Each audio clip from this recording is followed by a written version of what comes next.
All right, Mr. Hassan. Your Honors, good morning. May it please the Court. My name is Mr. Abdul Hassan. I'm counsel for Plaintiff Appellant Sean Jones. Your Honors, the grant of summary judgment by the District Court to the defendant should be reversed because the District Court applied the wrong legal standard or standards, and there's a genuine disputed material fact as to each element of the defense as well as each element of the applicable test. And at the outset, usually in summary judgment, it's an element of the plaintiff's claim that is at issue. Here, there is no dispute that the elements of plaintiff's claim are satisfied.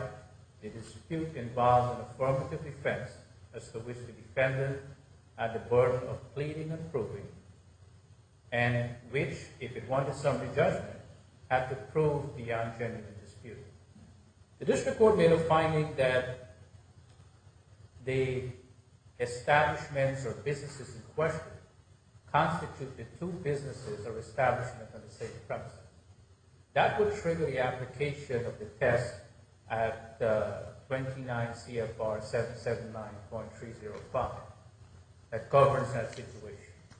But in the Chen case that you talked about, though, that case was the All-Star game in New York City, was at Yankee Stadium, and the Fan Fest was at the Javits Center, which are completely geographically removed from each other. Here it's a different situation. They're all in the same place. How does that test apply? Oh, that's precisely why it applies. In Chen, the Second Circuit said the test doesn't apply in Chen, but it noted that it would apply where you have two businesses on the same premises, precisely what we have here, right? Because these two businesses, if you want to call them that, were 20 feet apart. In Chen, you have Fan Fest at the Javits Center, and you have Major League Baseball on Park Avenue somewhere, separated by a few miles. But the test is, are they physically separated from each other? Are they functionally operated as a separate unit? And no interchange of employees between the units. At least two of those are completely satisfied here, right? Two of those are completely satisfied. No. They're not physically separated, and they were operated as a separate unit. Same payroll. The events were organized together with the skating rink and the restaurant. Bills were sent out covering both. The employees were paid from the same checking account for all the activities in the rink and in the restaurant. How does that meet the test? All of the elements for separation are present, and let me go them through one by one. Physical separation. I don't think there's any dispute that the restaurant and the rink were physically separate. They were separated by 20 feet. 20 feet. And this was not a hot dog stand. This was a humongous 7,000 square feet, two-story restaurant, bigger than most restaurants in New York City. The second element operate as a separate unit with separate records. And here is the key thing to point. Using the same computer does not mean the records are not kept separate. The defendant produced separate records for the restaurant in this case. Usually you have, the IRS has 300 million people in one computer, but they're separated by Social Security numbers. In the modern day and age, I think it's completely missing the point as the defendant puts forth, that somehow because you use the same computer, it's not separate. The ECL system has thousands of cases in it, but they're all separated by... Yeah, but it was more than that, though. They had the same permit from the city of New York applied to both parts of the operation, same payroll, common construction plan, package deals were sold that included food and the skating rink. They had bills in the record that reflect that. But none of what that... was the separation there between those two entities? Well, the separate record keeping. That's what you look at to see the second factor. Okay, what was the record keeping that was separate? They kept department codes. Taking the reservations at the restaurant, was that the only thing? Or what was separate? Your Honor, the payroll was separate, even though they use the same system. There was a department code for the Celsius. There was a department code for the ice rink. There was a department code for other businesses. All of these businesses were run out of the same suite that this owner had at 295 Madison Avenue. And each one of them had a separate company code, a separate department code. And by the way, these were codes given by the payroll company. They used the payroll company that processed payroll for lots of different businesses. And each one of the businesses was separated out by a code. And keep in mind as well, because this was a restaurant, It was governed by the health code. The skating rink was not. It had special rules for that. The fire code, the building code, when you have fire in kitchen. If it weren't a restaurant, if it were just a hot dog stand or a hot cocoa stand, would your argument be different here? If you apply the test, the defendant would have a much better argument if you were dealing with a hot dog stand that did not have sort of a... Why is that? What test are you asking us to apply then? Are we supposed to look at kind of the size of the operation, the restaurant operation? Is that going to be responsible? Very simple test. The one that Judge Droney just mentioned, physical separation, operating separate records. And well, that's a test for looking at whether there's multiple establishments or not, right? Right. But that's not our only inquiry here, is it? We have to look at whether it fits within the amusement or recreational exception overall. Isn't that right? Right, but you need some test or indicator. Because if you let's say you look at amusement or recreational character. Character, if you look at that, you definitely can't do it on summary judgment because it can't be measured as an impression, right? What the regulations do, you need, let's say you want to see if someone is driving too fast, you use a speedometer. But was the restaurant operated when the rink, was it ever operated when the rink wasn't open? It's a temporary restaurant. It's just open in the winter, right? I mean, there's another Bryant Park restaurant there that is separate. Everybody can see it's there full all year. But Celsius is only open when the rink is operating. Is that correct?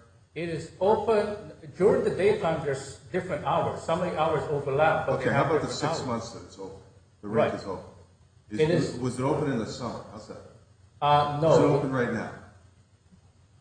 No, you're wrong. Is it erected right now? I don't know. I have no idea. And that's not a question as to the seasonality requirement. There's another issue here. If the defendant, what is the relevant establishment? Is it Winter Village? Is it the restaurant? Is it the restaurant in the ice rink? Is it Bryant Park? If you look at the lower court's decision and the defendant's advocacy, it keeps shifting. And the reason it keeps shifting, if they can't make out a defense under this standard or any other standard. Let's say you take the entire Winter Village. How do you determine character? You look at, one of the main things they look at is revenue. There's no evidence of revenue here. 90% of the businesses in Winter Village were shops which are not recreational. That was completely ignored by the district court. In FanFest, this court noted that the majority of FanFest was recreational, and that was undisputed. It's the opposite in this case. 90% of Winter Village, the businesses of Winter Village, are not recreational. So is that your answer then to my last question then about whether this was just a hot cocoa stand and you had essentially the revenues from the rink well outstripping the small concession? Obviously, I know the judge below found that the rink revenues did exceed the restaurant revenues, but did not take account of the store revenues. Is that what your argument here is? Basically, we just follow the money? No, you see, you go back to the definition of establishment. It was defined as a distinct physical place of business. So if you have a hot dog stand, it would tend to not meet that definition in the first place. And it would be viewed more as integral to something larger, right?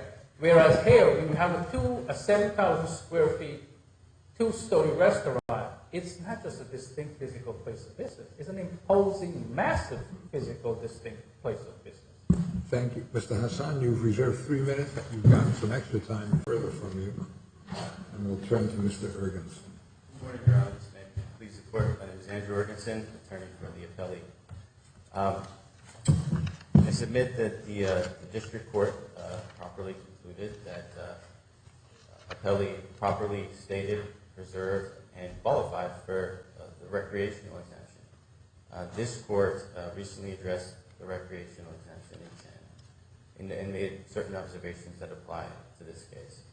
They noted that the recreational exemption, the term recreation is not defined by statute, and therefore we're required to look at the ordinary meaning of the word. And how are the shops here? There's some like 120 shops.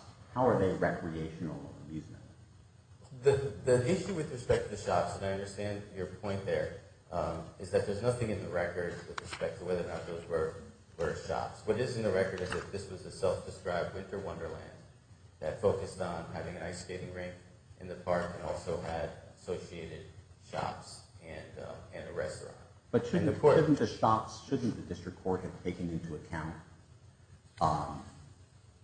the shops as part of what the overall establishment was? Wouldn't it be arbitrary for the district court simply to say, well, it's just the rink and the restaurant that we consider to be the establishment, not the shops, when in fact there was a contractual relationship here with your client that involved the operation of all three, as I gathered, very physically, proximately together, kind of on the same premises as we use that term in the Chen case. Okay, so there's a practical argument here, and then there's the legal argument with respect to how the shops should be looked at. The practical reality is that below, plaintiff's counsel only argued that somehow the restaurant must be the largest revenue-generating aspect of Winter Village, and there's a question of fact as to whether or not if the rink is just a draw to bring people to the restaurant. So, and they never argued that the shops were potentially a revenue-generating aspect of the Winter Village that dwarfed the rink somehow. Why isn't that a question of fact for the fact finder? It's definitely not a question of fact for the fact finder because it doesn't matter. If you look at the only precedent for this notion, there's no definition to the term establishment, and there's no requirement that the court look at revenues to determine whether or not something is recreational. Well, we have the Labor Department regulation, of which you're aware. Yes. Why isn't that a starting point for determining? Well, if you look at the case law, now if the case law showed, the only case where this income test was applied was Brennan, where you didn't have an establishment that was located in an area that was specifically set aside and designated for recreational purposes. And here we're in a public park. The Brennan case was what court? That was the Fifth Circuit. But other circuits have adopted. The Double J case, right, from the Sixth Circuit. Right. Much more Double recent. J is another perfect example because Double J was not at a specifically, it wasn't an establishment at an area that's specifically set aside and designated for recreational use, like a park. If you look at, for example... Well, that's a different argument, though, right? And one argument you could make here is, well, any time that you have, say, a beach or a park that has a contract of the type that's here, that means that anything that goes on in that park for that seasonal period, any business activity would be considered recreational. Is that your argument here? I think that my argument is that there's no other way to read the regulations which say concessions at amusement parks and beaches are exempt. Suppose a client set up a hardware store, okay, for just 5 months, a hardware store in the village shops area. Would your argument be that the employees of the hardware store wouldn't get the benefit, would be exempt under the recreational amusement? Probably not, but I'll tell you why.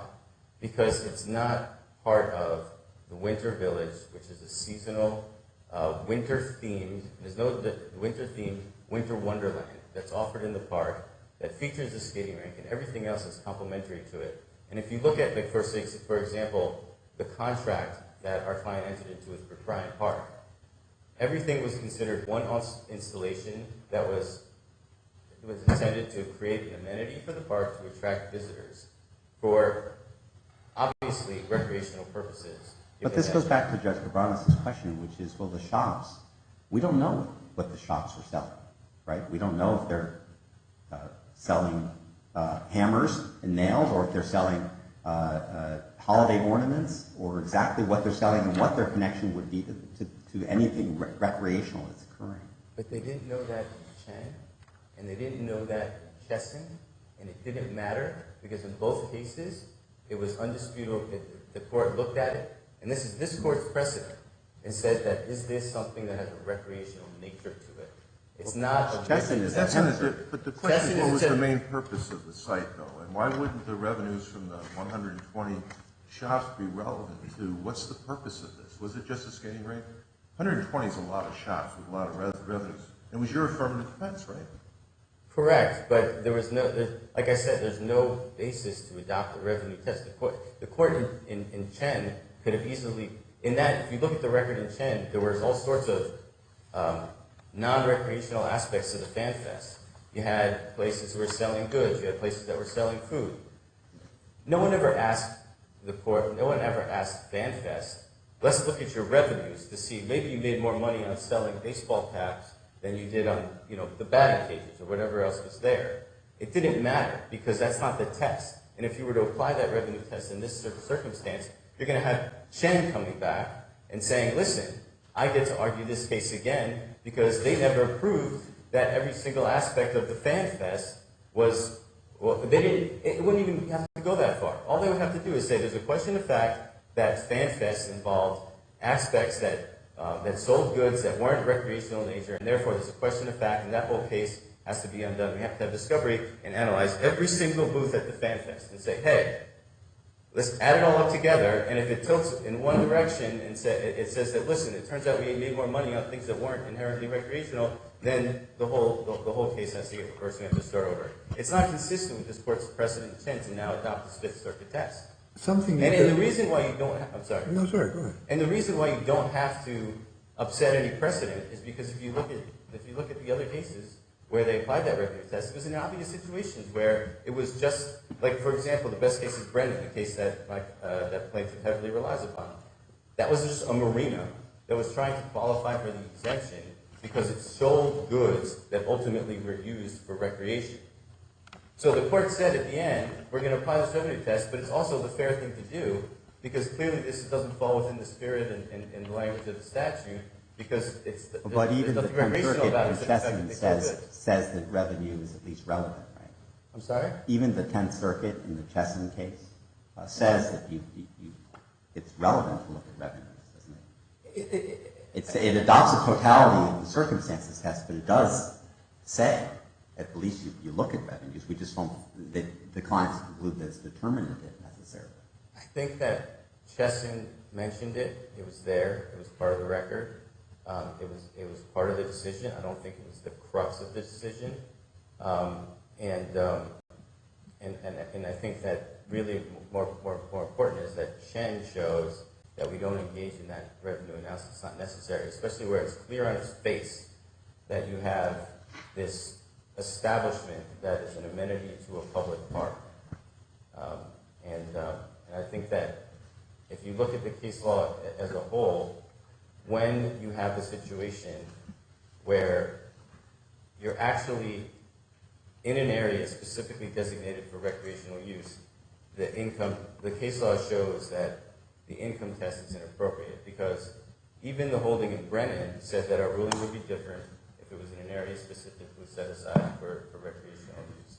The one case that involved an establishment that was on national forest lands and thus a set-aside area for recreational said we need not adopt the revenue test because clearly, if looking at the operations as a whole, has a recreational nature. But the more important thing here is that plaintiff never raised that argument, and they never asked for any discovery with respect to those revenues. And the notion that the holiday shops may bring in more revenues in the ring is purely speculative. Purely speculative. And that's not enough to go around and figure out. Why doesn't this all militate in favor of permitting further discovery? Because discovery, the purpose of, if you have a motion for summary judgment, and I put forth my case, you can't defeat summary judgment just by basically just speculating, asserting an array of speculative arguments, which is what happened in opposition to the motion. They asserted an array of speculative arguments, we refuted each of them, and then now we raised a whole new array of speculative arguments on appeal to try to take another bite at the apple. All right. Let me ask you to focus on just one question which is lurking here, somewhat different question, which is the question of the finding that Winter Village, whether it's a recreational establishment, Would you tell me why this record would compel a finding that it's a recreational, that it is or is not a recreational establishment within the meaning of the statute? Sure. The Winter Village is a holiday-themed winter. Not recreational? Sorry? Why is it not recreational? Why is it not recreational? Yeah. I Why believe is that it? it is recreational. All right, sorry. Why is it? Bryant Park Winter Village brings an ice skating rink, an array of associated recreational activities to Bryant Park during a specific period of time during the year, the winter, hence its name, Winter Village.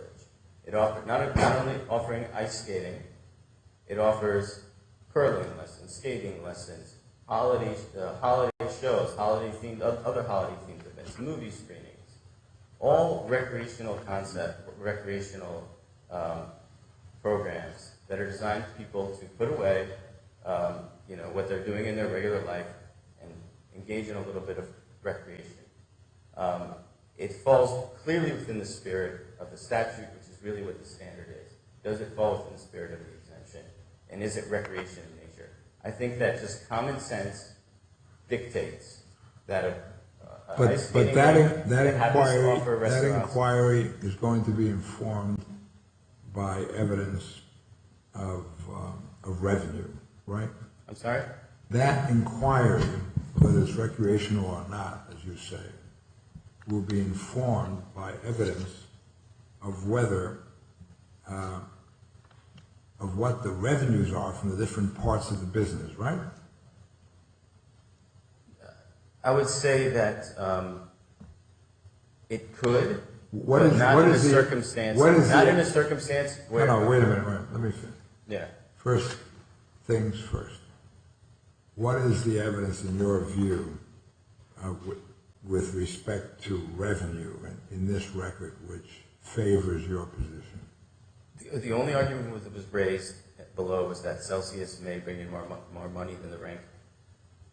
In response, we put in evidence that showed that the rink was by far a higher revenue-generating aspect of the village.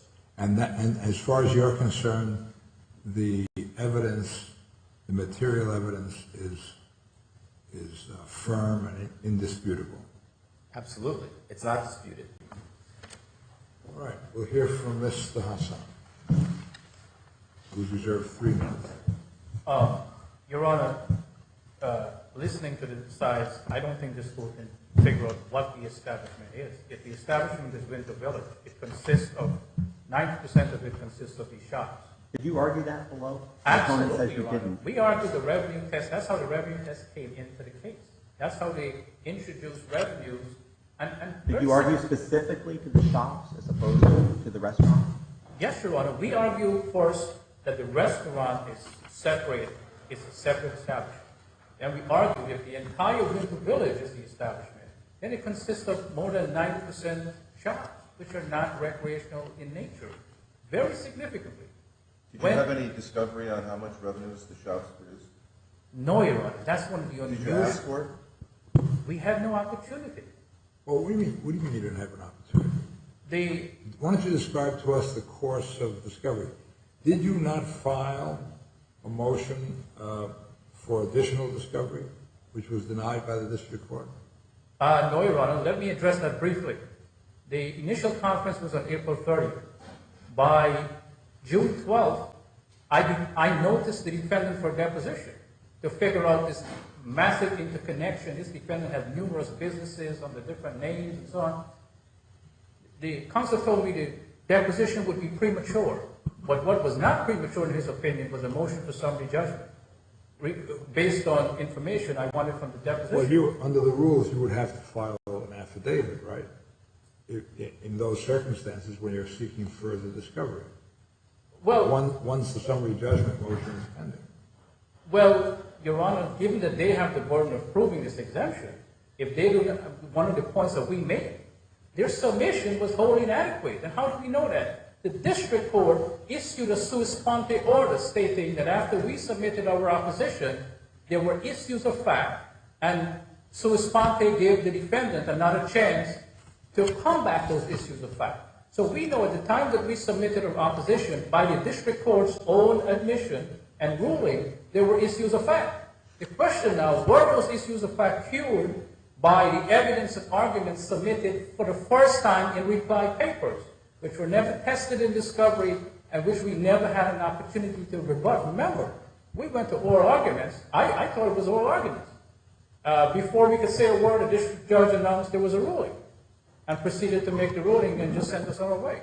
So Very unusual procedure. Tell us what you want from us. What's the decree that you want from this court? Very simple. That the district judge should be reversed because it applied the wrong legal standard.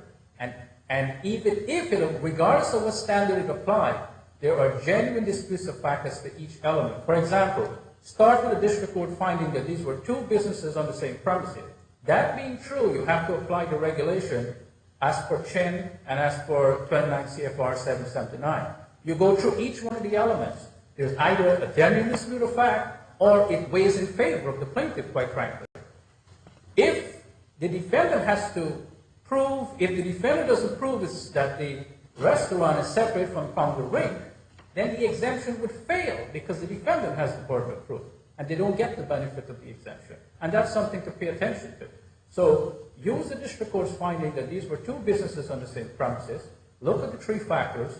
Either the factors weigh in favor of the plaintiff or they're genuine, at minimum, they're genuine disputes of fact. If you take the entire, look at the shifting definition of establishment by the district court. Why did it keep shifting? Because none of the establishments fit the legal test or the analysis. And if you want to look at character is like beauty, it's in the eye of the beholder. A jury can easily disagree. And just one quick point to Droney's question about common plans and so on. It's like a mall. This was like a mall where this ring and the Christmas tree or attractions that brought people to patronize the businesses. You build a mall, you have a common construction plan, you may have Sears, Home Depot, whatever, they're all part of the same plan. They will promote each other's products. But they're separate businesses at the end of the day. And you've had discovery on this, right? On discovery. What you're talking about right now, about the mall. I went to the nature of the business. I went to the website, Carano. Most of it is informal discovery. What about the discovery? How would you describe what you were able to find? What evidence were you able to find to support this argument? Yes. In the course of discovery. BMP is a real estate. No, don't give us the conclusions. Tell me what evidence you found and you put before the district court. Oh, the evidence on the summary was judgment motion. The contents of Winter Village, 125 shops, the Celsius restaurant. You had all of that in discovery. Yes, and you look at page 87 to 150 in the record. We printed all the pages. That's not how you do discovery in motion practice, but that's how we were forced to do it in this case. Usually for summary judgment, you have depositions, paper discovery, and then it's based on the fruits of discovery. With counsel talk was speculation. The initial motion was based on nothing but speculation because there was no discovery. Let me ask you about this. I asked that question earlier. Describe the course of discovery. What sort of discovery did you have? We after the April 30th conference, we served paper discovery. We served document demands. Interrogatories and requests for production. We got 13 pages from defendant. 12 of them were payroll records, which had no relevance to the exemption, and 1 page to deal with the exemption. I then noticed. All right. What else beyond interrogatories and requests for production? I noticed the defendant for a deposition, which in this case, the deposition was critical to more paper discovery. That's fine. What happened? I'm not asking you for an argument. Just describe what the course of discovery was. I stopped at that point. They did not show up for their deposition. You had no depositions. No depositions, and they told me. Although you requested it. You asked for depositions. Yes, Your Honor, we did. Not after the summary judgment was filed, but before that. Before the summary judgment was filed, I even inquired, are you going to show up at your deposition? Counsel told me depositions were premature. You served discovery papers on the opposition for depositions. Yes, we did. And whom did you wish to depose? Starting with the owner, Mr. Itai Sharpman, just to understand this complex mix of Right, so in fact you had no deposition. No depositions. Okay. No, not even much paper discovery. We have one page of paper. related to the affirmative Okay. defense. Thanks, Mr. Hassan, very much. Thank you. We'll reserve decision. And we'll turn to Swirldo against Bryant.